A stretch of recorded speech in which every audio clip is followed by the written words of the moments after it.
The heavy hydraulic hiss of the airlock cycling shut was the best sound in the galaxy. It meant the job was done. It meant the screaming was over. It meant the vacuum of space was finally between me and that hellhole of a mining colony on Titan IV. I leaned my back against the cold vibranium steel bulkhead of the Iron Mule and let my heavy pulse rifle slide from my grip, catching it by the sling. It clattered against my thigh plate, my lungs burned. The air on Titan IV had been thick with sulfur and misery. And even though my helmet filters were top-tier military grade, the phantom smell of rot still lingered in my nose. "Computer," I rasped, my voice sounding like gravel grinding in a mixer. "Seal the outer hatch, initiate decontamination protocol, and for the love of God, get us into FTL. I want to be 3 sectors away before the local warlord realizes his prize is missing." "Affirmative, Ronin," the ship's AI replied. The voice was flat, synthetic, and comforting. "Course set for the Painted Nebula. Engaging drive in T-minus 40 seconds. I didn't move immediately. I just stood there, letting the artificial gravity of the ship settle into my bones. I'm 45 years old, but after a night like this, kicking down doors, dodging plasma fire, and carrying 100 pounds of gear, I felt 80. My knees popped as I shifted my weight. Then I looked at the cargo. She wasn't cargo, of course, not to me, but that's what the manifest had called her. Lot 724, unprocessed biological asset. She was huddled in the far corner of the decontamination chamber, sitting on a stack of empty ammo crates. She was shaking so violently that I could hear her teeth chattering over the hum of the ship's engines. Her skin was a pale, translucent blue like glacial ice. Long, pointed ears, typical of the Valeri species, were pressed flat against her skull in sheer terror. She wore nothing but a ragged, gray tunic that was 3 sizes too big and stained with engine grease. She couldn't have been more than 20 in human years, but her eyes, those large violet eyes, held a century of pain. I sighed, the sound loud in the small chamber. I reached up and twisted the locking seals of my helmet. Click hiss, I pulled the heavy bucket off my head and tucked it under my arm. I ran a gloved hand through my hair. It was short, gray at the temples and soaked with sweat. I wanted her to see my face. I wanted her to see that I wasn't a droid and I wasn't one of them. I was just a man. A tired, scarred, grumpy man, but a man nonetheless. "Hey," I said. I tried to make my voice soft, but soft isn't really in my repertoire anymore. "You okay, kid?" She flinched as if I'd thrown a rock at her. She pulled her knees tighter to her chest, trying to make herself small. Trying to disappear into the metal wall, she didn't answer. She probably expected me to hit her. That's what men in armor usually did in her world. I didn't step closer, I stayed by the door. Rule number 1 of rescue: never crowd the victim. Give them space, let them realize the cage is open. "The bad guys are gone," I told her, tapping the orange stripe painted across my silver chest plate. It was chipped and scratched, a relic of a war the galaxy had forgotten. "My name is Ronin. This ship is the Iron Mule. It's ugly, it smells like old oil, but it's safe. Nobody gets on this boat unless I invite them, and I don't like guests." She stared at me. Her breathing was ragged, shallow gasps that sounded painful. She was waiting for the trick, waiting for the other shoe to drop. "I'm going to take off the armor," I announced, moving slowly. "It's heavy and frankly, I smell like a wet dog." I unlatched my gauntlets first, setting them on the bench. Then the pauldrons. I kept the chest plate on, though. Old habits die hard. A soldier never feels fully dressed without a little ceramite between his heart and the universe. I walked over to the emergency locker and pulled out a thermal blanket. Standard issue Federation surplus.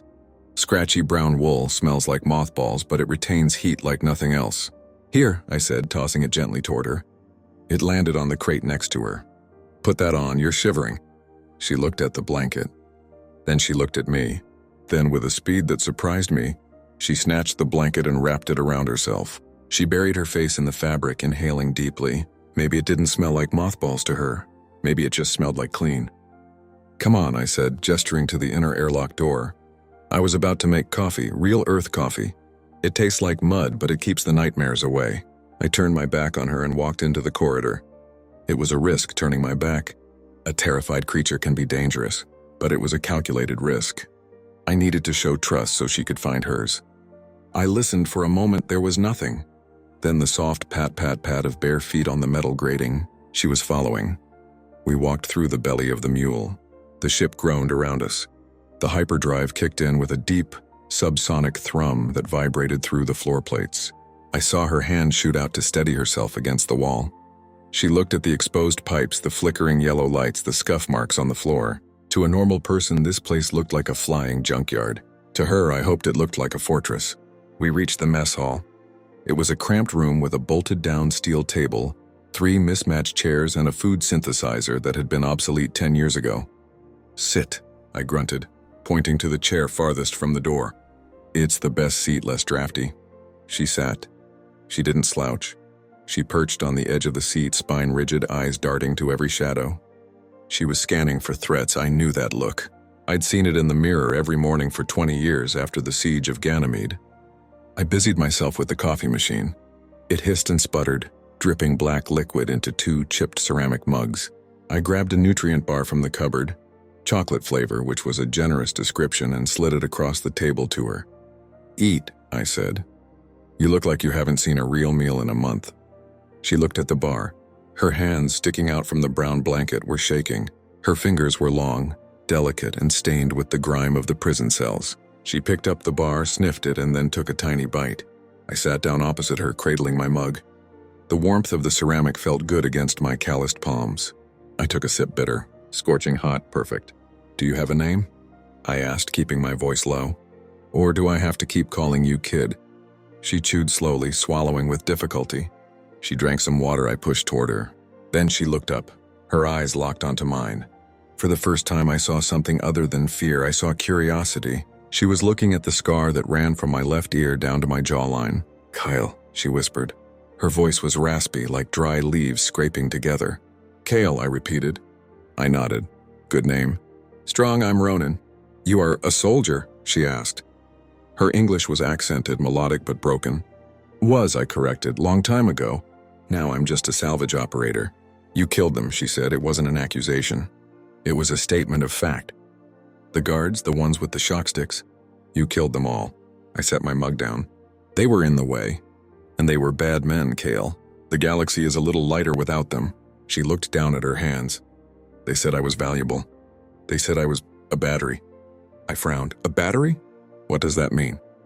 She shook her head. "I do not know, but they kept me in the dark. They put collars on us. If we got scared or angry, the collars would shock us. They wanted us numb." My grip tightened on the mug until my knuckles turned white. Slavers were scum, but the ones who experimented on their captives, they were a special kind of evil. "Well, there are no collars here," I said firmly. "And nobody's going to shock you. You're free, Kael. As soon as we hit the neutral zone, I'll find a colony that takes in refugees. You can start over." "Start over," she echoed hollowly. "Where? My home is gone." "My family is gone." Tears began to well up in those violet eyes. Big, heavy tears that spilled over and tracked through the grime on her cheeks. "Hey," I said, leaning forward, "don't do that. Don't go to that dark place, not yet." Suddenly, a loud clang resonated through the ship. It was just the thermal expansion of the main thruster cooling vent. The mule made that noise every time we hit warp speed. It was harmless, but Kael didn't know that. She screamed. It was a raw, primal sound of absolute terror. She scrambled backward, her chair screeching across the metal floor. She fell, hitting the deck hard, and scrambled into the corner of the room, curling into a ball. "No, no, please," she wailed, covering her head with her arms. "Don't hurt me, I'll be good. I'll be quiet." She was hallucinating, flashback. She thought the guards were coming through the door.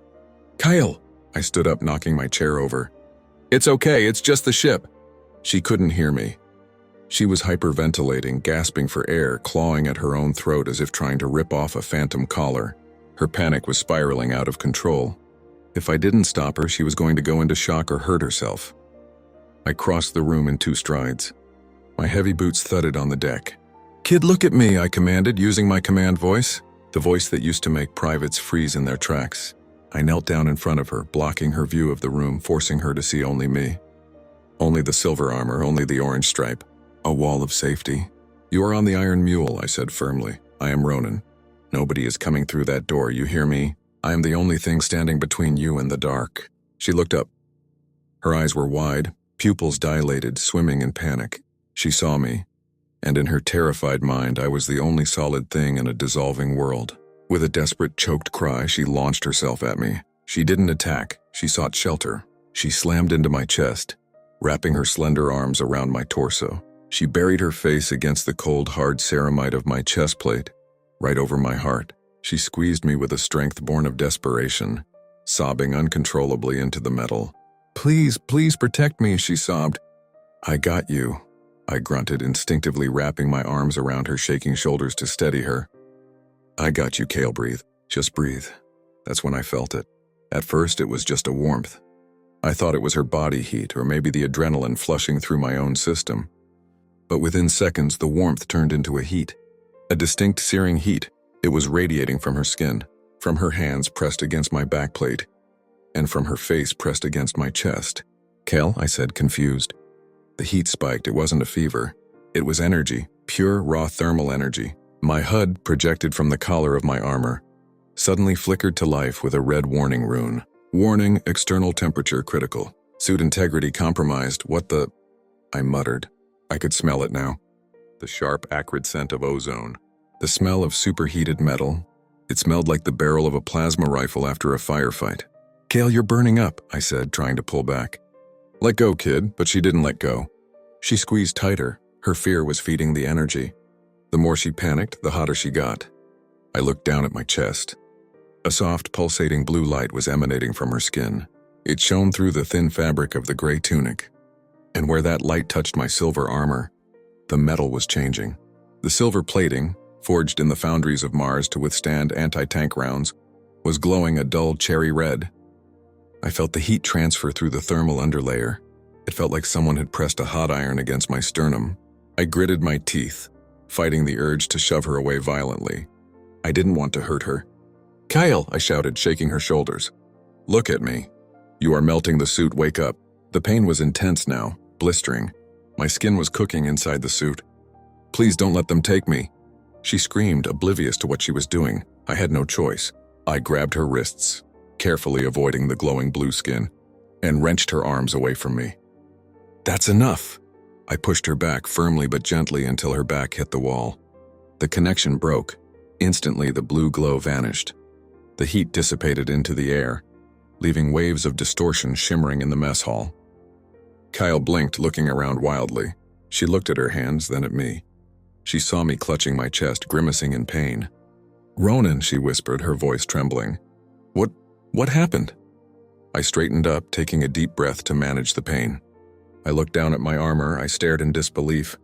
There in the center of my chest plate, the orange stripe of the Sunrise Bastards was gone. In its place was a perfect, warped indentation of a face and two hands.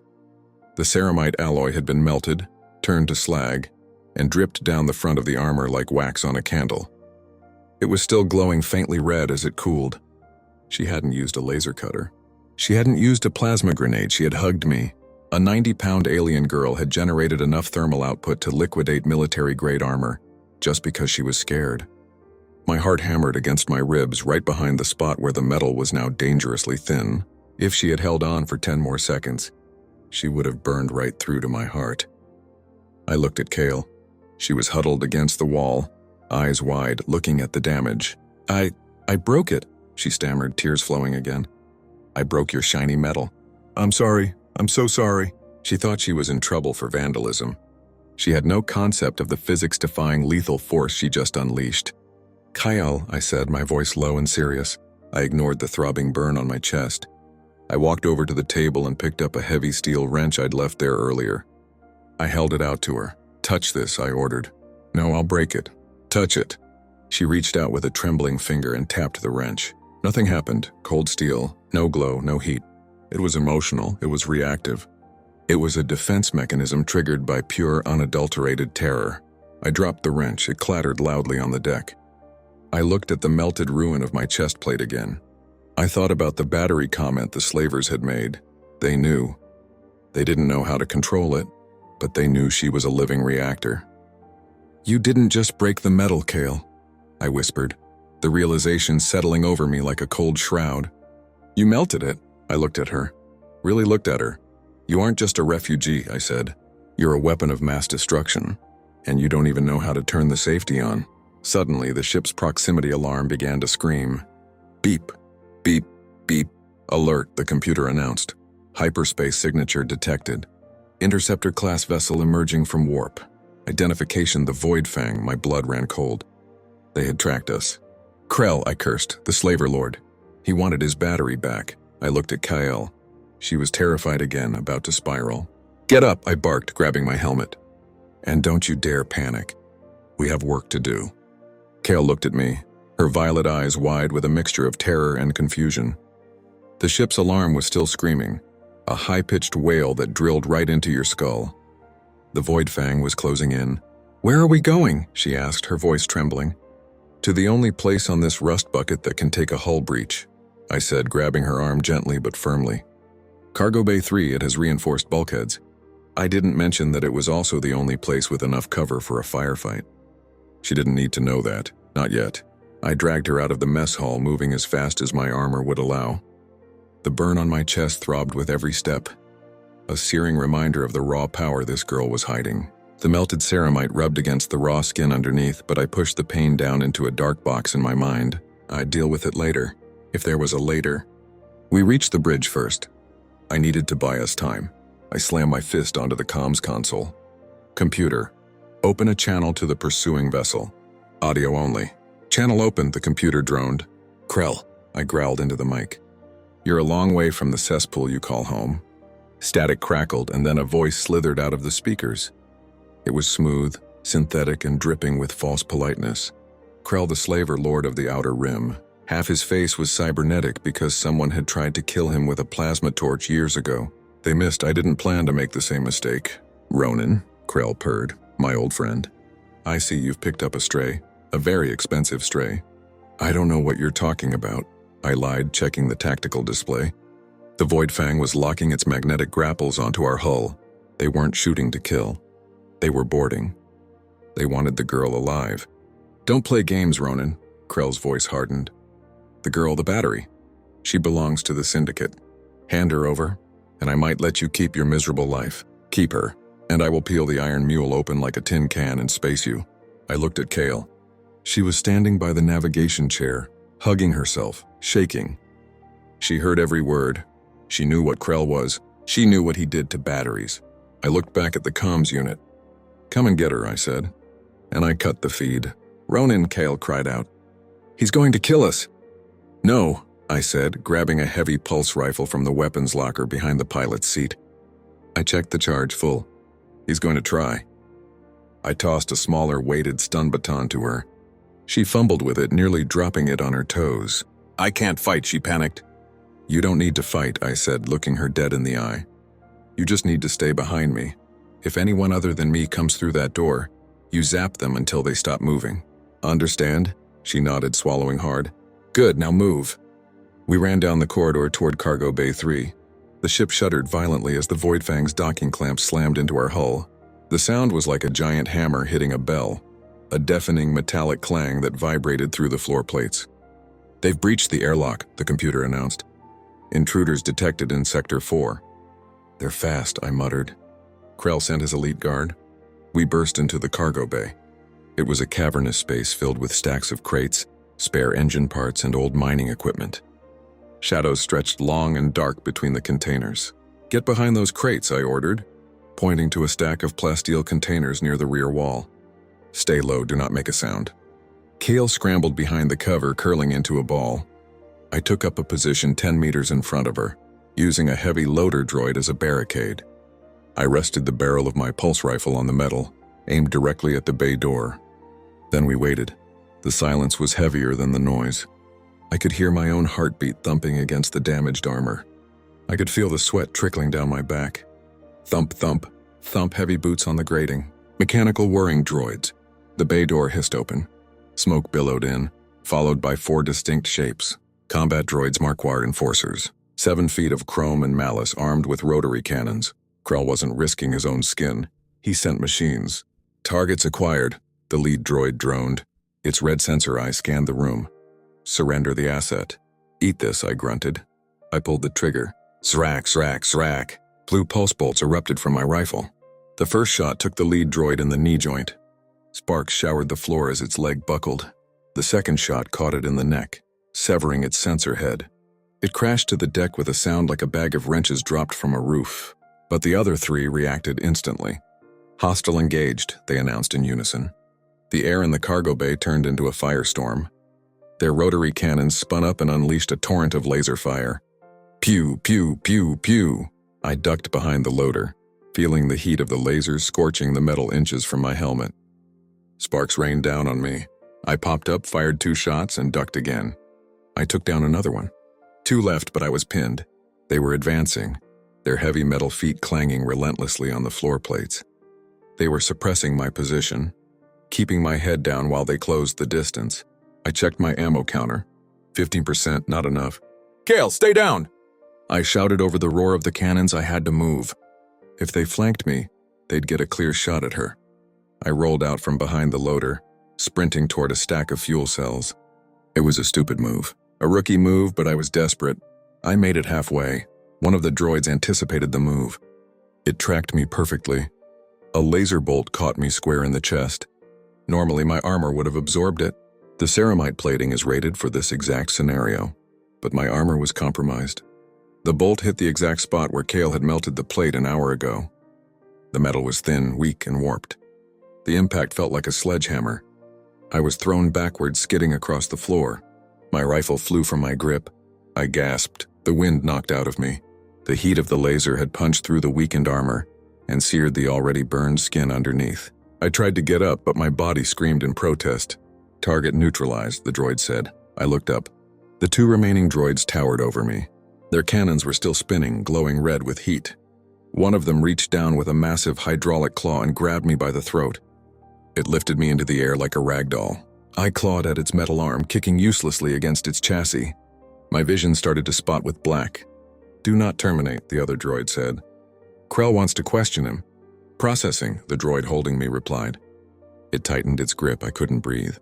Then through the haze of pain, I saw movement. Kael. She had crawled out from behind the crates. She was standing there, holding the useless stun baton. She looked at me. She saw me dangling in the droid's grip, dying. She saw the smoking hole in my chest plate. She looked terrified. "Run," I wheezed, my voice barely a whisper. "Run!" But she didn't run. She dropped the baton, clatter. She took a step forward, then another. Her eyes weren't looking at the exit. They were looking at the droid that was crushing my throat. "Let him go," she whispered. The droids ignored her. To them, she was just the asset. "Harmless," I said. Her voice rose, cracking with emotion. "Let him go." And then the change happened. It wasn't like before. In the mess hall, it had been panic chaos. Uncontrolled fear. This was different. I saw her fists clench. I saw her jaw set. I saw her violet eyes darken to a deep, bruised purple. The air in the cargo bay suddenly grew heavy. Static electricity began to arc across the metal floor plates, dancing around her bare feet. "Warning," the droid holding me said, its sensors finally detecting the anomaly. "Energy spike detected, category Omega," Kael screamed. It wasn't a scream of fear. It was a scream of pure protective rage. She sprinted across the gap between us. She didn't attack with a weapon. She attacked with the only thing she knew. She threw herself at the droid's legs. She wrapped her arms around its thick, armored chassis in a desperate embrace. Whoosh! The world turned white. A blinding flash of blue light erupted from her body. It was brighter than a star, brighter than a plasma grenade. The heat hit me instantly. It sang the paint off the walls 10 feet away. The droid holding me didn't just melt, it sublimated. 1 second I was being held by a machine of war. The next I was falling to the floor as the metal arm holding me turned into vapor and molten slag. I hit the deck hard, rolling away from the inferno. Kael was holding onto the droid's legs, screaming, pouring every ounce of her emotion into the embrace. The droid was disintegrating. Its armor plating dripped like wax. Its internal circuits fried and exploded. The second droid tried to aim its weapon, but the heat wave knocked its sensors offline. Kael let go of the slag pile that used to be the first droid. She turned to the second one. She didn't look like a scared girl anymore. She looked like a goddess of destruction. Her skin was glowing with such intensity that I couldn't look directly at her. She thrust her hand out, palm open. A focused beam of thermal energy, pure white-hot fire, erupted from her hand. It struck the second droid in the chest. There was no explosion, no sound of impact. The droid simply ceased to exist. The beam punched a hole through it, through the bulkhead behind it, and judging by the sudden decompression alarm, through the hull of the ship itself. Silence fell over the cargo bay. The only sound was the hissing of cooling metal. and the roar of the atmosphere venting from the hole in the wall. "Seal breach!" I shouted, hitting the emergency override on my wrist comp. An energy field shimmered into existence over the hole, stopping the air loss. I looked at Kael. The light faded from her skin. She swayed on her feet, her eyes rolling back in her head. She collapsed. I scrambled up, ignoring the agony in my chest and throat, and caught her before she hit the floor. She was limp in my arms. Her skin was cool to the touch now. "Cold even, Kael?" "Kael," I shook her gently. Her eyelids fluttered. She looked up at me, exhausted, drained. "Did I?" she whispered, her voice a raspy croak. "Did I save you?" I looked around the cargo bay. It was a wreck, molten metal pooled on the floor. Scorch marks covered the walls. 2 elite combat droids had been reduced to atoms.